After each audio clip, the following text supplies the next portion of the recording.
What's up YouTube? Today we are looking at D16's Phoscyon2.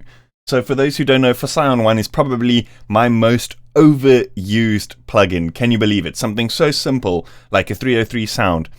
It's just so effective for dance music. I think the 303 sound is to dance music what like the 808 is to hip hop and trap and all those kinds of hard-hitting bass genres.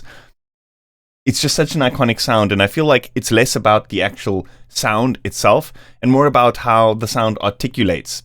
And I think that's why Phoscyon has always been very special to me. Phoscyon version 2, though, has taken it to the next level. Let's dive into all the new features in today's video.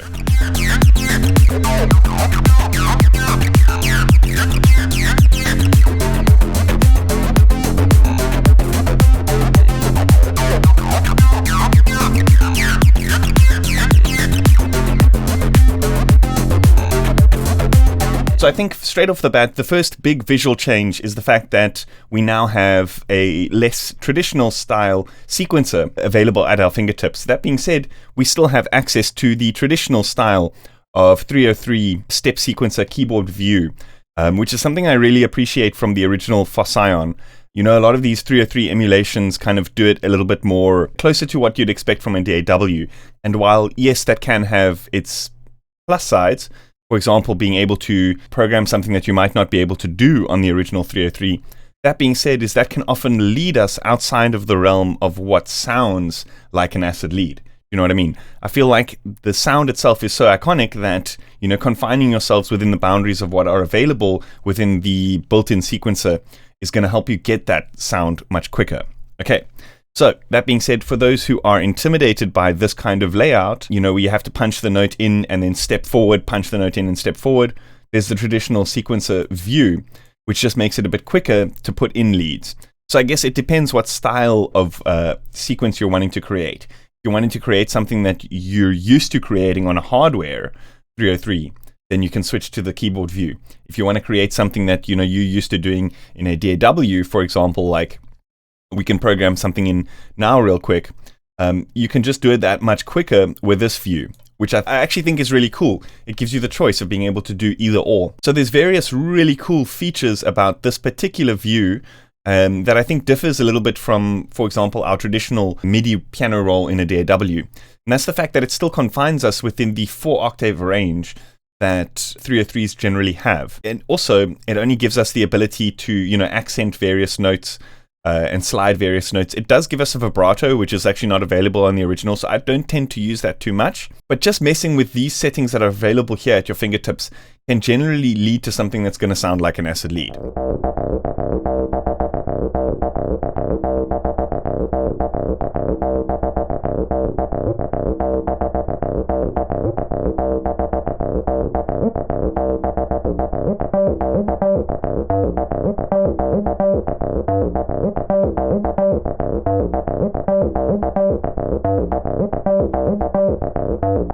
So one thing that I actually really like that wasn't present in version 1 is the ability to quickly transpose via semitones and not have to actually dial it in with the specific values on the tuning. We can press external mode and then transpose it to, for example, like +5, like to F, and then that will make it like fit into the track a little bit easier. So here, for example, you know, we limited to an octave range of like C to B, right? And so I find it easier to just program in C because you have that space of notes rather than trying to figure out, you know, what note should be in the next octave and what should be in the previous octave. I kind of just write everything in C and then transpose it from there. I guess it also comes from, you know, being limited with MIDI controller size, but it's something that I've picked up just from using smaller synths over the years. So now we have a lead in F.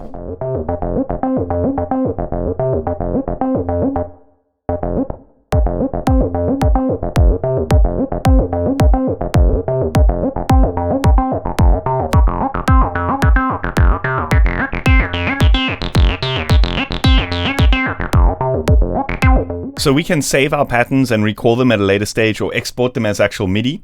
Another cool thing that we can do is we can actually drag the pattern directly into a clip. And then if we set this to play external, it then turns off the sequencer And now it receives the MIDI from this clip that we've put in here. So now this gives us the ability to go in and edit it further if we want to, or we can dive in, create another pattern, and then put that on the clip. And now we've created 2 patterns which we can easily jump between.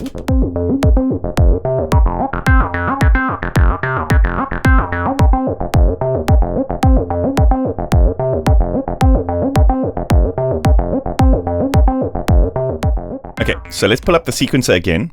Here we have some randomization settings, which allows us to, randomly draw in notes. You can choose the amount of randomization that gets applied, like how many slides and that kind of thing. And then there's also kind of presets, for example, like scales, which we can use, and then it's only going to use notes from that scale when it randomizes. So you can use specific chords. There's like presets that are, it's basically presets for the random engine in the pattern generator, which is really, really cool. So now it's just going to kind of just randomize minor Phrygian scales for us. We can choose the amount of notes that we want to put in there, the amount of accents, slides, etc.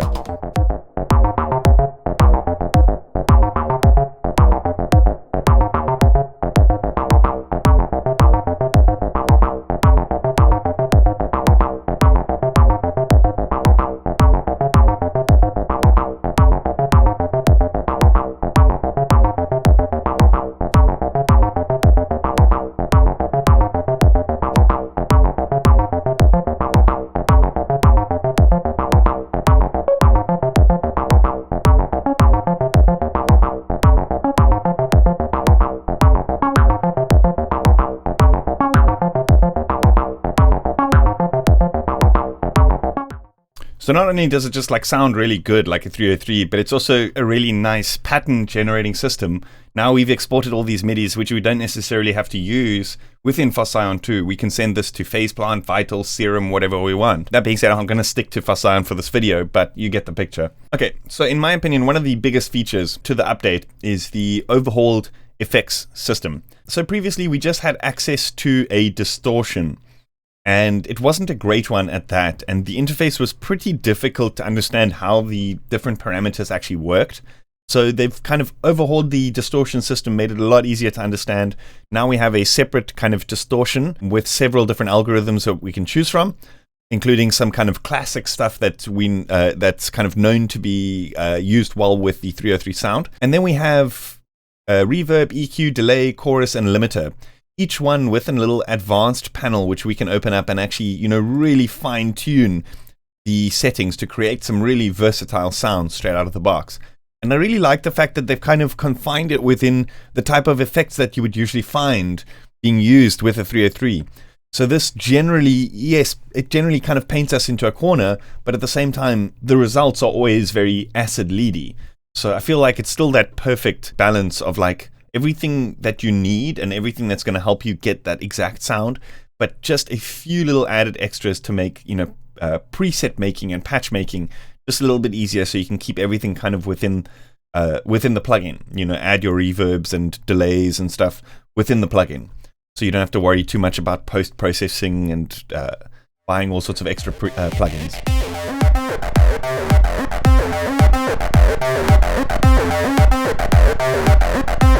Just putting on some sidechain for that kick.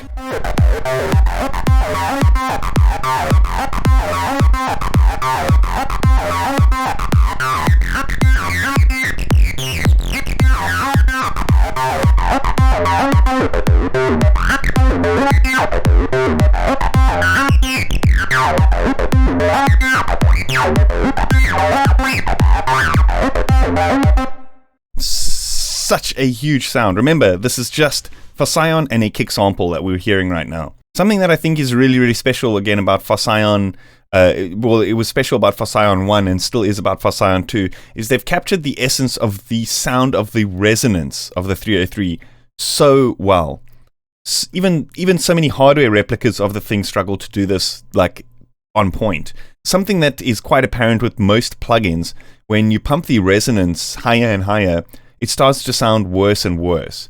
And something that's like amazing about that era of Roland synths, and particularly the filters in those Roland synths, is the higher you turned the resonance, almost like the better it sounded. It was present in the 101's design, in my opinion. That filter is just so juicy with the resonance. Same thing with the 303. It has this musicality rather than a kind of distortion, which I find resonance characteristics of filters usually add. Tune up the resonance to maximum and then sweep this cut off. Just listen to that kind of squeaky tone that it has.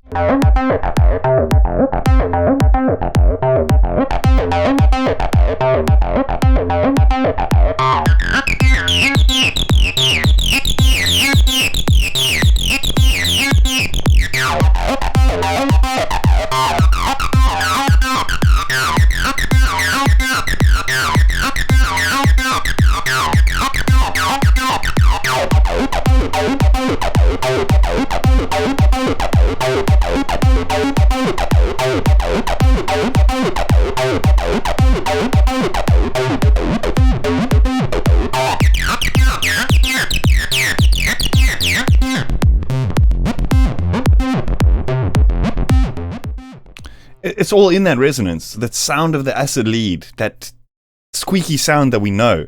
It's all in the tone of the resonance of this 303 filter, in my opinion. Like, you can hear it. When the resonance goes down, it just loses that.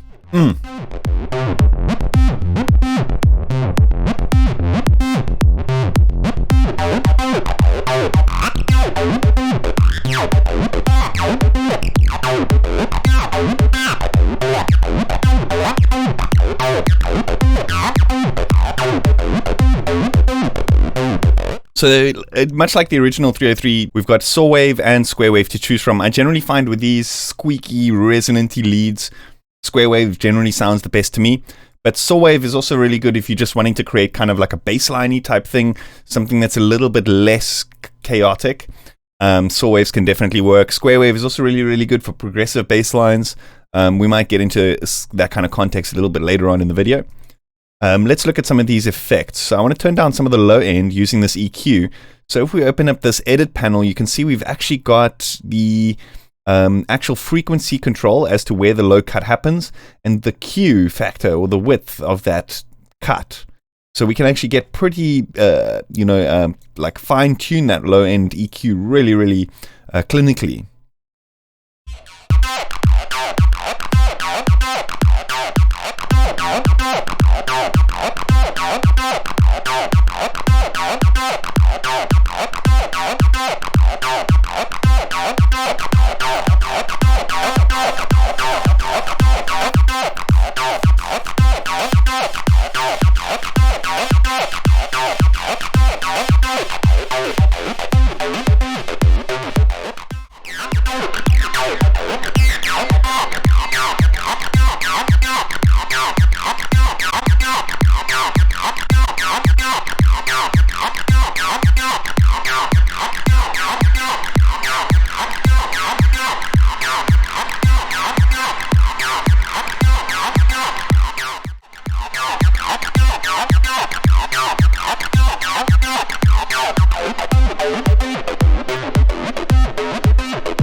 So they've even added some of the devilfish modifications, for example, like adding click to the transient, adding a little bit of extra noise into the signal and that kind of thing, which you can access via this little panel over here that opens up.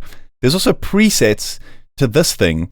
For example, you can choose 303 with a noisy VCA, a noisy old one, a more expressive VCA, a longer accent tail. So there's ways of fine-tuning it to your specific needs, like modifying it like as if you were modifying the actual circuit, which is, I think, really, really cool.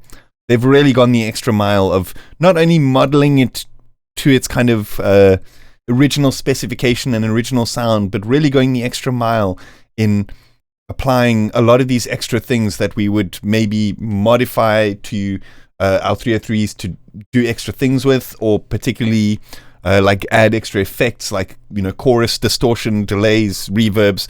These are the kinds of things that we, always use on the 303 sound. The EQ as well. It's something I always do is cut that lows. Sometimes I always just apply a little bit of extra, remove some of the kind of 3 kilohertz region, because sometimes that can be a little bit bitey with a 303 sound. But I don't want to do too drastic a cut, so let's turn the width up a little bit, for example.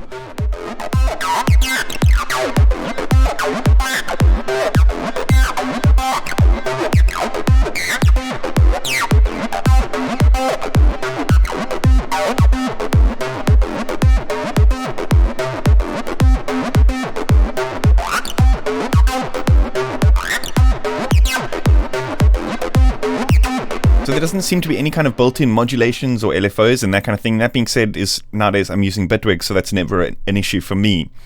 Also, the original 303 didn't have any LFOs. It was just, that straight up saw bass sound that we know, So yes, let's make a quick progressive bass patch with this that we can layer over.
Damn, that is so cool. I love it. It's one of my favorite new plugins, even though it's so simple. I know you guys are like, but why? When you can do that with Vital, you can do that with Faceplant, you can do that with XYZ synth that can make a saw wave and has a filter built in. But it's just the simplicity of it that leads you down that direction that's going to make that perfect acid lead sound every time, which I think is beautiful. Anyway, I hope you guys enjoyed that. Let me know what you think in the comments. As always, if you haven't yet, please consider subscribing to my channel and hitting that like button. I will see you guys next time. Cheers.